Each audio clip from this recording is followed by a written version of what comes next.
All right, so I'm here with Daisy. We're at 7th Generation Jiu Jitsu, and we just had regular class, and we have fundamentals going on right now. So you kind of see here we got a few matches taking place, and I wanted to talk to you a little bit about your recent tournament. And so, before we get to that, though, you can tell us a little bit about how long you've been training. Obviously, you're a blue belt, but you can tell us a little bit about your training experience.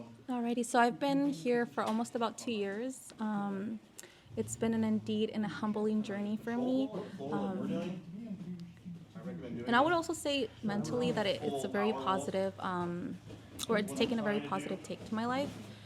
Every time I come here, we're always learning something new. I meet people from various careers, various type of characters that I would probably never cross with if it wasn't for jiu-jitsu, right? We have teachers here, we have nurses, we have engineers, we have people with like blue collar jobs, we have lawyers. It's incredible. We have students, right?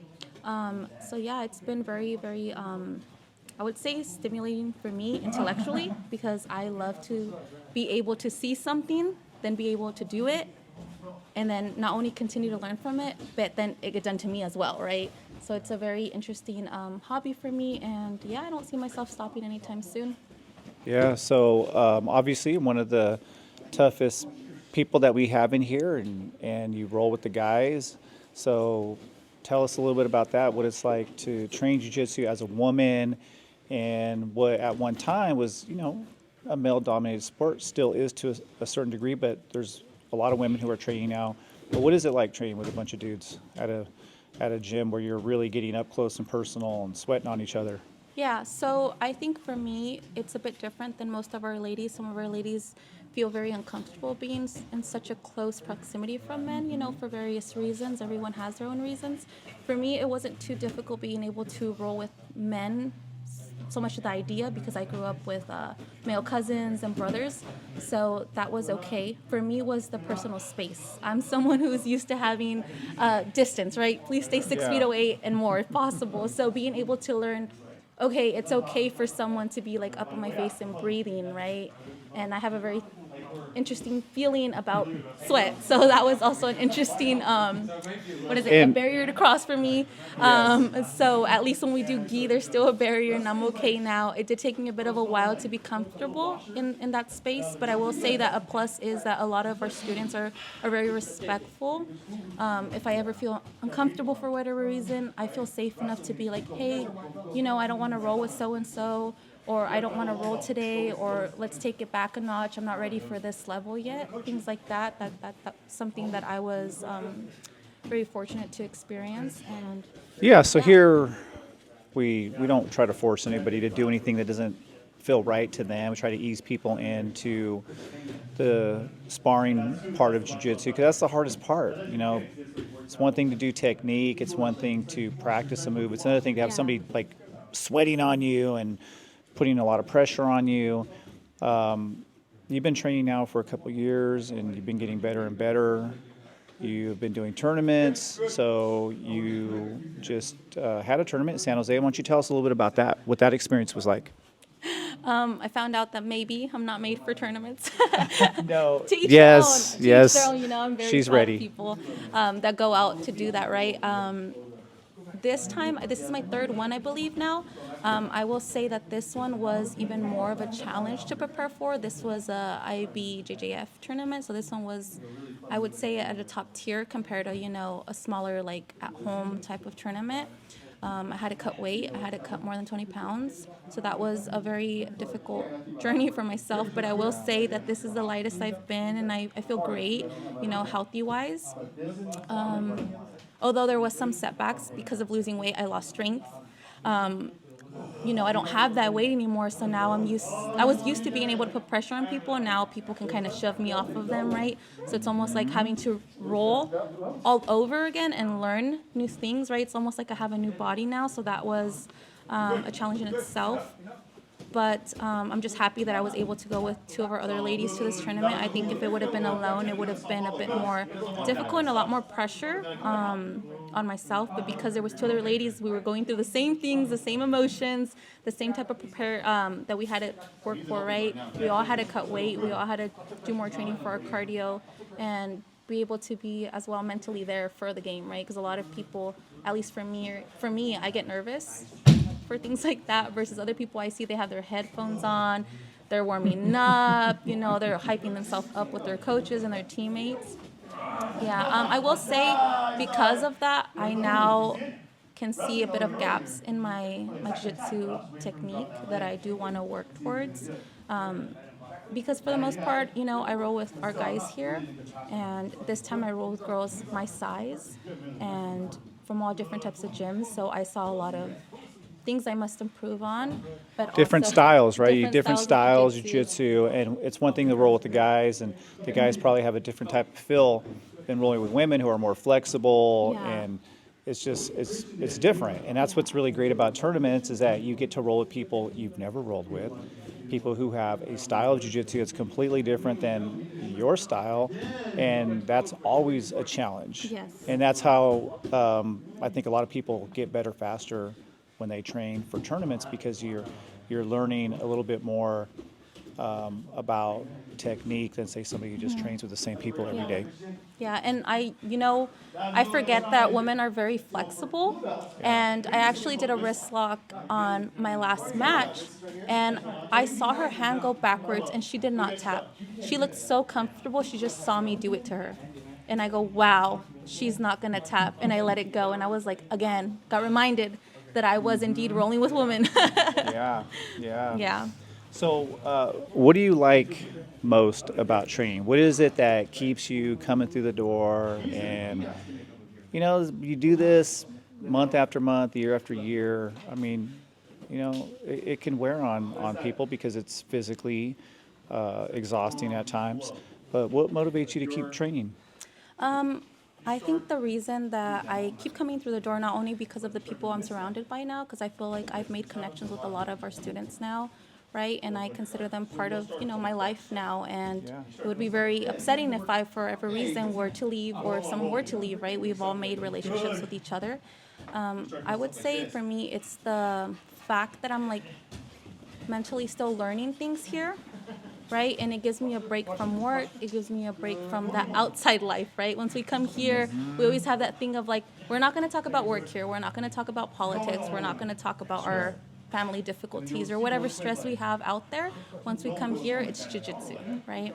And the fact that I'm able to concentrate on moves in itself and being able to implement them and then seeing myself be able to do them and successfully do them as well when we're live rolling, but also having moments where I get stumped, right? And I'm like, oh man, I'm not getting it. And it's like my 10th try. And then finally getting it after maybe like the 30th time, right?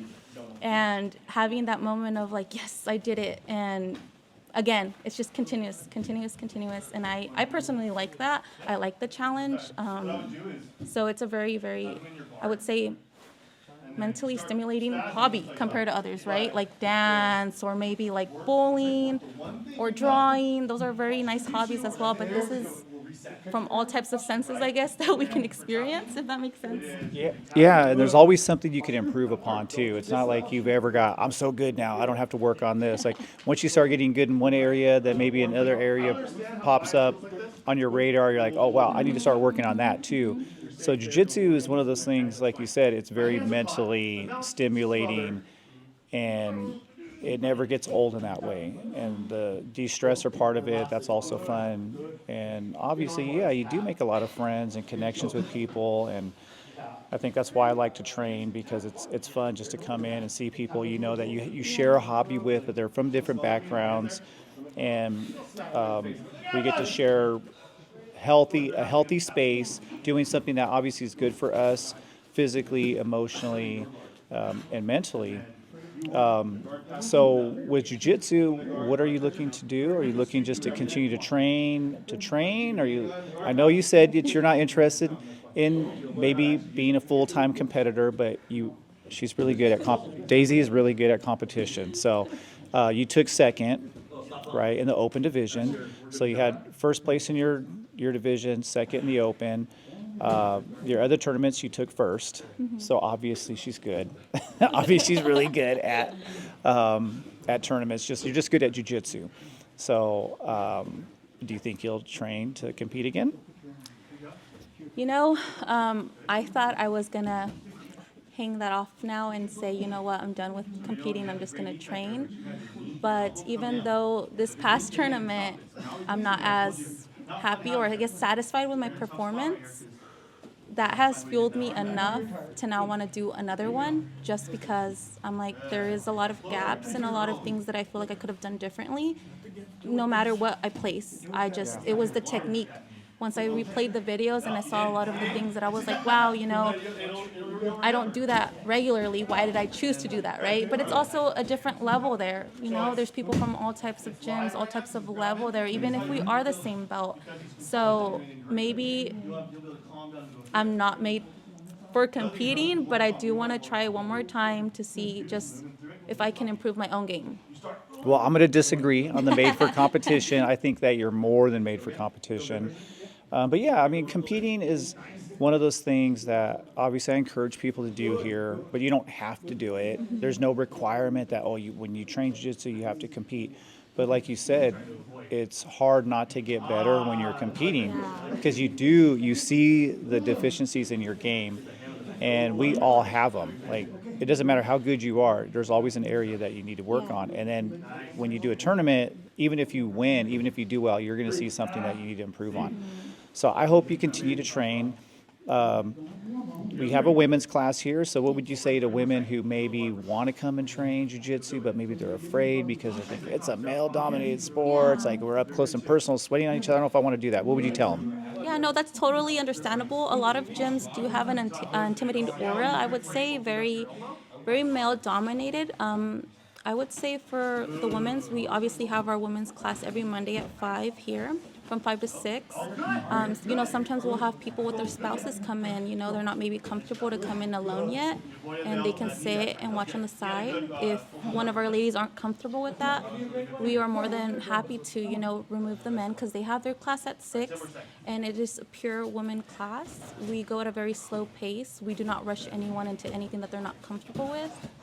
And I think that's one of the most, I guess, really, almost heartwarming when I see a lady come in. And again, we have ladies from all ages, all backgrounds, all sizes. If someone thinks, oh, my body type maybe isn't for jiu-jitsu, no, we literally have any shape that you can think of, any weight you can think of.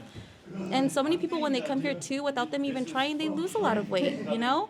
And a lot of people are like, wow, like, you know, I've done training or weightlifting for this many years, but jiu-jitsu made me like lose weight the fastest, right? So we have a lot of ladies who come in who feel a little bit, you know, insecure about their maybe body image here. We encourage them to still come, and we would always be at a level where they're comfortable. And if they do decide that they do want to train with our co-ed classes, they are able to just train with our women. If they're not comfortable to train with our men, that's totally fine. We will make them go on the side with us, and we will take our time. And I think that's one of the most that I've heard back from feedback is that they're very thankful that we take the time and we are training one-on-one sometimes because, you know, they may be feeling a little bit uncomfortable because they're slowing down the class, or maybe they feel a bit shy of asking for extra help. And that's something that I want to be able to verbalize and say that it's okay if you need to ask for help. If you don't ask for help, there's something going on. Everyone needs a bit of help, especially in this type of sport. Yeah, that's such a good point. Like, we all are going to struggle at some point in time in the gym. For women, it might be just feeling comfortable in a new environment that's mostly male dominated. But even for the guys walking through the door, if you're out of shape, if you're not very athletic, or if you think you're not athletic, there could be a number of reasons. But for women, it's really, really hard, I feel like, because, you know, this is very physical activity. And I love it that we have an environment where even myself, and I'll just say, like, I'm not even here for the women's class. I always wait on Monday. I always come through the door like maybe 10 to 6 just to let the women have their time. And I'm really glad that we can do that at 7th Generation. I want to thank Daisy for talking with us, and I hope that you compete again. Any last words for anybody who's thinking about training? It could be a woman, male, whoever, thinking about training jiu-jitsu. I would just say the biggest step is to get through the door. Everything after that comes with it. And we're here to support you, and we're here to encourage you. So once you make it past that door, we will do everything in our power to keep you going. So that's it. I love that. Just walk through the door and let us do the rest, right? Correct. All right. So, Daisy, thank you. Thank you, Coach. And until next time.